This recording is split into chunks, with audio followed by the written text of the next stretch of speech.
Welcome to Sal Sothea, a space for Dharma, reflection, and peace.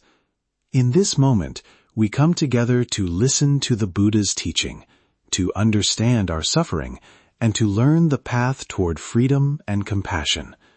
If you can, find a quiet place. Sit comfortably. Take a gentle breath in and out. Allow your heart and mind to soften. Today, we will talk about meeting grief with the Buddha, gentle teachings for healing. Let us begin our practice together. Before we begin, a quiet note. This talk may bring up tender feelings. If you become overwhelmed, please pause, rest, and reach out to a trusted friend, the Sangha, or a professional for support. This teaching is gentle and optional. Listen with care for your heart. Why does learning to meet grief matter? Grief is part of being human. It arrives when we lose someone we love, when a chapter ends, or when a dream dissolves. Many of us try to rush past it or to fix it. The Buddha's teaching offers another way, not to erase the pain, but to hold it with wise attention and open-hearted care.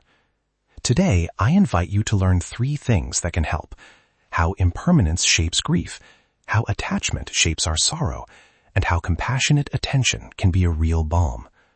These are simple, practical supports. They do not promise instant healing, but they offer a steady path forward. Listen now to a story from the Buddha's life that gently shows how care can meet loss. Once, the Buddha sat with a grieving family who had lost a child. The parents were shattered, caught by tears and questions without answers. The Buddha did not offer quick words to fix them. Instead, he sat with them, he listened, and he reminded them of one deep truth: all things that come together will separate. He spoke slowly about the nature of life, about birth and aging, about meeting and parting, not to be cold, but to name what was true, so their hearts could find steadiness. His presence alone, steady and compassionate, gave space for the family to breathe through their sorrow. In stillness, their grief could be seen and known, not pushed away. Let us look clearly at the first teaching, impermanence. In the Buddha's teaching, nothing stays the same. When we hold this gently, it does not make us numb. It helps us see what is happening. Think of a leaf floating down a river. The leaf comes from a tree, it travels, and eventually it changes. Grief is part of that movement. When someone we love changes or is not here, the truth of impermanence is painful and also a doorway. Recognizing impermanence can help us stop fighting reality and start meeting our sorrow with honesty. Notice how resistance often increases suffering. Letting the reality of change sink in can, over time, soften the sharp edges of pain. Second, attachment. Attachment is the heart's natural way of clinging to what we love. It is not a moral failing. It is often born from love itself. But when attachment meets separation, the mind tightens and suffering intensifies. Notice how you might replay memories, hold the past like something to rescue, or imagine a future that must be different for you to be okay.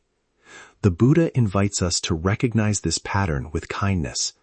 When we see clinging clearly, we can loosen our grip, not by abandoning love, but by allowing love to be present without crushing the breath of life. This release is gradual and kind, like opening a hand to let a bird rest on your palm and then fly away. Third, compassionate attention. Here is the practice that meets both impermanence and attachment.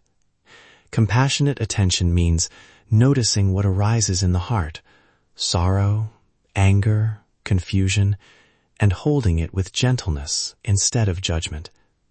It is a steady presence that says, "I see you. This is hard."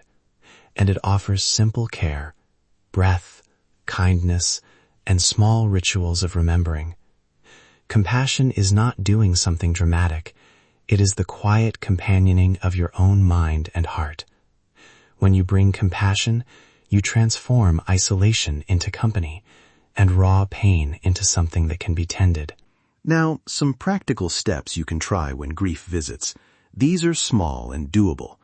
First, tend the breath. Take 3 slow breaths and place your hand over the heart. Breathe in, know you are breathing in. Breathe out, know you are breathing out. Repeat this whenever the heart feels tight. Second, create a simple remembrance ritual. Light a candle, say the name softly, or write a short note and read it aloud. Third, set a gentle routine. Regular meals, short walks, and small chores to anchor you in daily life.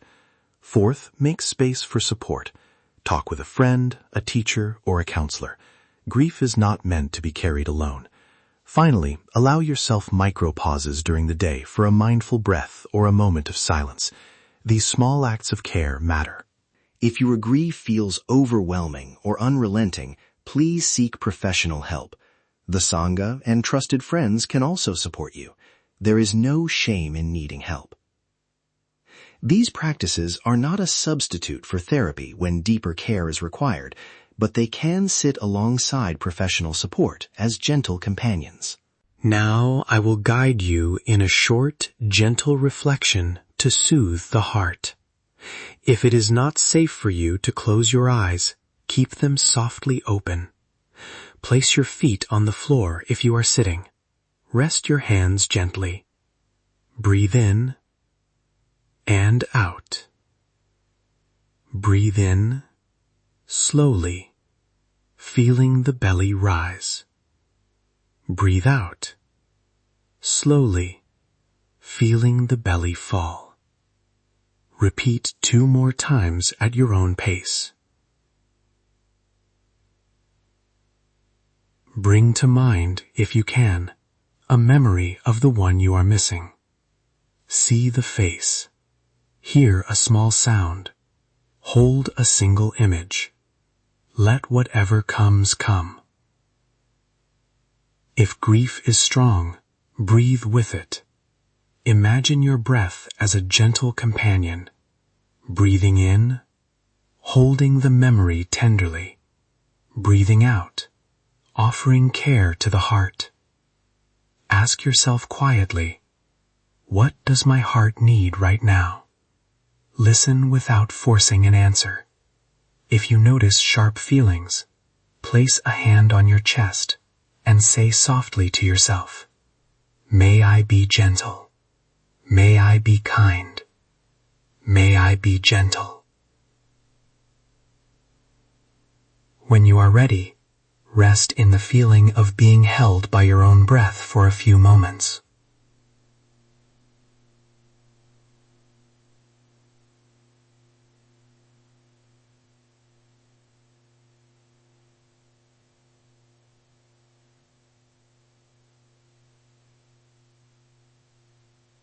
Let us briefly summarize the 3 main teachings to take with you. 1. Remember impermanence. Clarity helps reduce the struggle. 2. Notice attachment. See how clinging shapes suffering and learn to loosen the grip with kindness. 3. Practice compassionate attention. Tend the heart with breath, small rituals, and community. If you can carry one thing from today, let it be this. Grief asks to be witnessed. When it is witnessed with compassion, healing can begin. May you be well. May you be peaceful. May you be free from suffering. Thank you for sharing this time with Sal Sothea. If this teaching brought you some ease, please consider sharing it with someone who might need comfort. Subscribe so you can return to the practice and walk the path together. There is no rush. Be gentle with your pace. Thank you for practicing with Sal Sothea. May your day be guided by wisdom and compassion.